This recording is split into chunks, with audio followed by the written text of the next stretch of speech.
राधे राधे भक्तों, आइए सुनते हैं कार्तिक मास महात्म कथा अध्याय 6।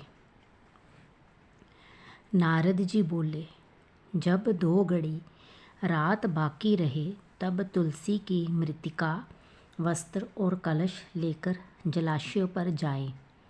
कार्तिक में जहाँ कहीं भी प्रत्येक जलाशय के जल में स्नान करना चाहिए। गर्म जल की अपेक्षा ठंडे जल में स्नान करने से 10 गुना पुण्य होता है। उससे 100 गुना पुण्य बाहरी कुएं के जल में स्नान करने से होता है। उससे अधिक पुण्य बावड़ी में और उससे भी अधिक पुण्य पोखर में स्नान करने से होता है। उससे 10 गुना झरनों में और उससे भी अधिक पुण्य कार्तिक में नदी स्नान करने से होता है। उससे भी 10 गुना पुण्य वहाँ होता है जहाँ 2 नदियों का संगम हो, और यदि कहीं 3 नदियों का संगम हो तब तो पुण्य की कोई सीमा ही नहीं।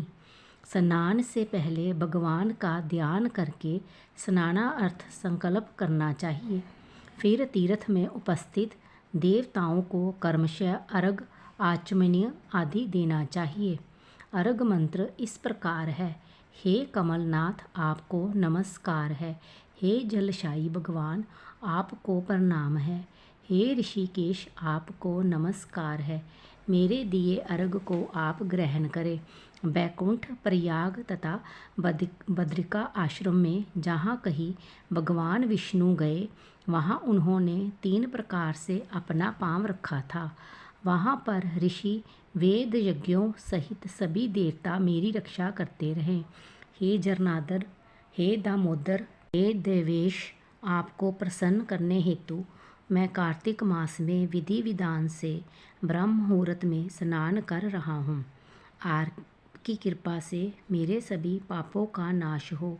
हे प्रभु, कार्तिक मास में व्रत तथा विधि पूर्वक स्नान करने वाला मैं अर्घ देता हूँ। आप राधिका सहित ग्रहण करें। हे कृष्ण, हे बलशाली राक्षसों का संहार करने वाले भगवान, हे पापों का नाश करने वाले, कार्तिक मास में प्रतिदिन दिए हुए मेरे इस अर्घ द्वारा कार्तिक स्नान का व्रत करने वाला फल मुझे प्राप्त हो। तत्पश्चात विष्णु, शिव तथा सूर्य का ध्यान करके जल में प्रवेश कर नाभि के बराबर जल में खड़े होकर विधि पूर्वक स्नान करना चाहिए। गृहस्थी को तिल और आंवले का चूर्ण लगाकर तथा विधवा स्त्री व यति को तुलसी की जड़ की मिट्टी लगाकर स्नान करना चाहिए। सप्तमी, अमावस्या, नवमी, त्रयोदशी, द्वितीया, दशमी आदि तिथियों को आंवला तथा तिल से स्नान करना वर्जित है। स्नान करते हुए निम्न शब्दों का उच्चारण करना चाहिए। जिस भक्ति भाव से भगवान ने देवताओं के कार्य के लिए 3 प्रकार का रूप धारण किया था, वही पापों का नाश करने वाले भगवान विष्णु अपनी कृपा से मुझे पवित्र बनाए। जो मनुष्य भगवान विष्णु की आज्ञा से कार्तिक व्रत करता है, उसकी इंद्र आदि सभी देवता रक्षा करते हैं। इसीलिए वह मुझको पवित्र करे। बीजों, रहस्यों तथा यज्ञों सहित वेदों के मंत्र, कश्यप आदि ऋषि, इंद्र आदि देवता मुझे पवित्र करे। अदिति आदि सभी नारियां, यज्ञ, सिद्ध, सर्प और समस्त औषधियाँ व तीनों लोकों के पहाड़ मुझे पवित्र करे। इस प्रकार कहकर स्नान करने के बाद मनुष्य को हाथ में पवित्री धारण करके देवता, ऋषि, मनुष्यों तथा पितरों का विधि पूर्वक तर्पण करना चाहिए। तर्पण करते समय तर्पण में जितने तिल रहते हैं उतने वर्ष पर्यंत व्रती के पितृगण स्वर्ग में वास करते हैं। उसके बाद व्रती को जल से निकलकर शुद्ध वस्त्र धारण करने चाहिए। सभी तीर्थों के सारे कार्यों से निवृत्त होकर पुनः भगवान विष्णु का पूजन करना चाहिए। सभी तीर्थों के सारे देवताओं का स्मरण करके भक्ति पूर्वक सावधान होकर चंदन, फूल और फलों के साथ भगवान विष्णु को फिर से अर्घ देना चाहिए। अर्घ के मंत्र का अर्थ इस प्रकार है। मैंने पवित्र कार्तिक मास में स्नान किया है।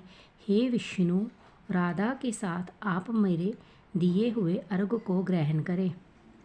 तत्पश्चात चंदन, फूल और तांबूल आदि से वेद पाठी ब्राह्मणों का श्रद्धापूर्वक पूजन करें और बारंबार नमस्कार करें। ब्राह्मणों के दाएं पांव में तीर्थों का वास होता है, मुंह में वेद और समस्त अंगों में देवताओं का वास होता है। अपने कल्याण की इच्छा रखने वाले मनुष्य को इनका ना तो अपमान करना चाहिए और ना ही इनका विरोध करना चाहिए। फिर एकाग्रचित्त होकर भगवान विष्णु की प्रिय तुलसी जी की पूजा करनी चाहिए। उनकी परिक्रमा करके उनको प्रणाम करना चाहिए।